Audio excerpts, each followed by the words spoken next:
अरे अनिल अंकल यहाँ पे क्या कर रहे हैं? अंकल जी नमस्ते, कैसे हैं आप? नमस्ते बेटा, नमस्ते। और कैसे हो बेटा? आप कहीं जा रहे थे क्या? अरे वो बेटा घर जा रहा था तो ऑटो का वेट कर रहा था। ऑटो से? लेकिन नितेश भी तो है, वो आपको छोड़ देता ना, आप ऑटो से क्यों जा रहे हो? अरे अंकल जी, मैंने इससे तो आपको मिलवाया ही नहीं, इससे मिलिए, ये मेरी वाइफ अंकिता। अंकिता, मैंने तुम्हें बताया था ना, जब मैं स्कूल में पढ़ा करता था तो मम्मी तो खाना बना नहीं पाती थी काम की वजह से, तो नितेश के पापा और मम्मी ही थे जो मेरा ख्याल रखते थे और मेरे को स्कूल में खाना भिजवाते थे उसके हाथों। नमस्ते अंकल जी, कैसे हो आप? आपसे मिलकर के ना मेरे को सही में बहुत अच्छा लगा। वो राहुल आपके बारे में बताते ही रहते हैं, आज आपसे मिल भी ली तो सही में बहुत अच्छा लग रहा है। वैसे आंटी जी कहाँ हैं?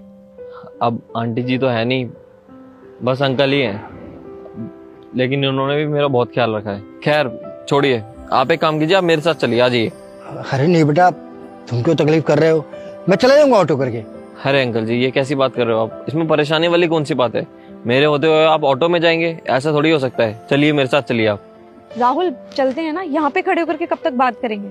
ठीक है बेटा।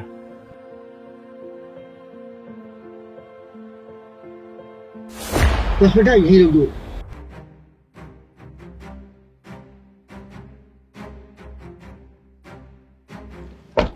अच्छा बेटा, चलता हूँ, बहुत बहुत धन्यवाद।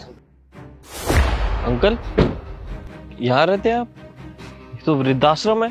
ये यहाँ पे खड़े होकर के क्या बातें कर रहा है? अरे बेटा, ये एक बहुत लंबी कहानी है, फिर कहीं बताऊंगा। देखिए अंकल जी, जब से आप मुझे मिले हैं ना, मुझे ऐसा लग रहा है कि आप मेरे से कुछ छुपा रहे हैं। देखिए जो भी बात है अपना बेटा समझ के मेरे को बता दीजिए। राहुल चलते हैं ना, लेट हो रहे हैं। अंकिता, तुम चुप हो जाओ ना एक मिनट, मैं कुछ बात कर रहा हूँ इनसे। बेटा बहुत सही तो कह रही है, तुम किसी जरूरी काम से जा रहे हो तो रुको मत, जाओ बेटा, अपना काम करो। अंकल जी कोई जरूरी काम नहीं है, आप पहले ये बताइए, आपका इतना अच्छा घर होते हुए आप ये वृद्धाश्रम में रहते हैं? बेटा 6 महीने हो गए मुझे यहीं रहते हुए, अब यही मेरा घर है। देखिए अंकल जी, कोई बात है तो मेरे को बताइए ना, मैं आपका बेटा ही तो हूँ। बताइए तो आप यहाँ पे क्यों रहते हैं? बेटा नितेश को एक लड़की पसंद आ गई थी, उसने लव मैरिज कर ली उससे। अब वो अच्छा खासा कमाता था तो खुद को शहंशाह समझने लगा और उसने मेरे ऊपर ध्यान देना छोड़ दिया, यहाँ तक कि वो मुझसे बदतमीजी से बात भी करने लगा और घर के सारे काम करवाता था। यहाँ तक कि उसने मुझ पर इतना दबाव डाला, घर के खाने से लेकर झाड़ू पोछा तक मुझसे ही करवाने लगा। मुझे खाना तक नहीं देता था, बात बात पर मेरी बेइज्जती करता था। क्योंकि बेटा बूढ़ा हो गया हूं ना, इसलिए कमा तो सकता नहीं था, इसीलिए मेरी बहू और बेटे ने मेरी कदर करनी छोड़ दी। वो कहते थे टाइम पर खाना चाहिए तो कमा कर लाओ। बेटा कहाँ से कमा कर लाता? और तुम ही बताओ बेटा, इस उम्र में मुझे कौन नौकरी देगा? मेरा बेटा ही मुझसे गलत व्यवहार करता था तो मेरी बहू उससे ज्यादा मुझसे गलत व्यवहार करने लगी। मेरा बेटा और बहू मुझे घर का नौकर समझते थे और फिर एक दिन ऐसा भी आया कि उन दोनों को मेरी 2 रोटियां भी बोझ लगने लगी। बेटा सबसे बड़ी गलती मैंने ये की थी कि मैंने जीते जी अपनी प्रॉपर्टी अपने बेटे के नाम कर दी थी, तो उन्होंने इस चीज का फायदा उठाया और मुझे घर से निकाल दिया। कई दिनों तक मैं सड़क पर भटकता रहा, कहाँ सर छुपाऊं कुछ समझ में नहीं आ रहा था। फिर रास्ता मिला, ये वृद्धाश्रम, यहाँ मुझे सहारा मिला, मैं यहाँ पे रहने लगा। और बेटा मुझे यहाँ पर कोई तकलीफ नहीं है, क्योंकि यहाँ पर सब मेरे जैसे ही है, धोखा खाए हुए, जिन्होंने कभी किसी को धोखा ना दिया। और यहाँ हम जैसे जितने भी हैं सब मिलजुल कर रहते हैं, हंसी मजाक करते हैं, टाइम कट जाता है। और बेटा इस उम्र में एक बुढ़े को क्या चाहिए? 2 वक्त की रोटी, वो यहाँ आराम से मिल जाती है। और बेटा मैं तो ये सोचकर खुश रहता हूँ कि कम से कम मोह माया की दुनिया से तो दूर हूँ और खुश हूँ। बेटा मुझे कोई तकलीफ नहीं है यहाँ पर। नहीं अंकल जी, लेकिन मैं खुश नहीं हूँ आपको यहाँ पे देखकर। अरे आपके साथ इतना सब कुछ हो गया और आपने मेरे को बताया तक नहीं। मैं अभी क्या अभी नितेश को कॉल करता हूँ। नहीं बेटा, नितेश को फोन करने की कोई जरूरत नहीं, और बेटा मुझे उससे कोई भी उम्मीद नहीं है। अरे जिसने अपने बाप की कदर नहीं की तो दोस्ती की कदर क्या करेगा?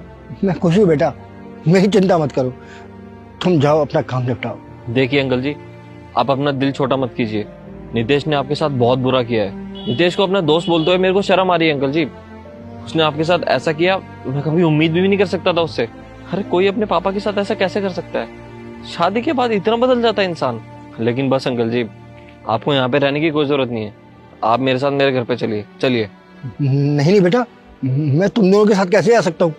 जब मेरा अपना खून ही मेरा नहीं रहा तो मैं तुम दोनों पर क्यों बोझ बनूं? और बेटा, एक पर भरोसा कर लिया ना, उसी से मन भर गया। अब मुझमें क्षमता नहीं बची कि मैं किसी और पर भरोसा कर सकूं। बोझ जैसी तो कोई बात ही नहीं अंकल जी, आप तो जानते हैं ना, मम्मी पापा के जाने के बाद अब मेरा कोई है ही नहीं। अरे आप लोगों ने मेरी कितनी मदद की है बुरे समय पे, और आपको मैं इस हालत पे छोड़ दूंगा, ये बिल्कुल भी अच्छा नहीं लगेगा। तो प्लीज़ आप मेरे साथ चलिए, मैं आपके सामने हाथ जोड़ता हूँ अंकल जी। देखिए, नितेश ने आपके साथ जो भी किया वो बहुत बुरा था, लेकिन मैं नितेश की तरह नहीं हूँ। मुझे बहुत अच्छे से पता है कि माँ बाप की क्या अहमियत होती है। देखिए, आप मेरे साथ चलिए, वो क्या है ना, हमें भी साय मिल जाएगा एक बाप का, और आपको भी बेटे की कमी महसूस नहीं होगी कभी। अंकिता, बोलो ना अंकल को कि ये हमारे साथ चलें। अंकल जी, आप प्लीज हमारे साथ चल लीजिए ना। आपको पता है राहुल आपके बारे में बहुत सोचता है, बहुत बातें करता है, ये आपको अपने पापा की तरह ही मानता है। और मुझे पक्का पता है अगर आप इसकी बात ना मान के इधर रहोगे तो ये बिल्कुल भी बर्दाश्त नहीं कर पाएगा। ये खाना पीना भी मुझे लगता नहीं चैन से खा पाएगा। आप प्लीज चल लीजिए ना हमारे साथ, हम आपको किसी भी तरीके की कोई कमी नहीं होने देंगे। मैं आपके सामने हाथ जोड़ती हूँ, प्लीज। ठीक है बेटा,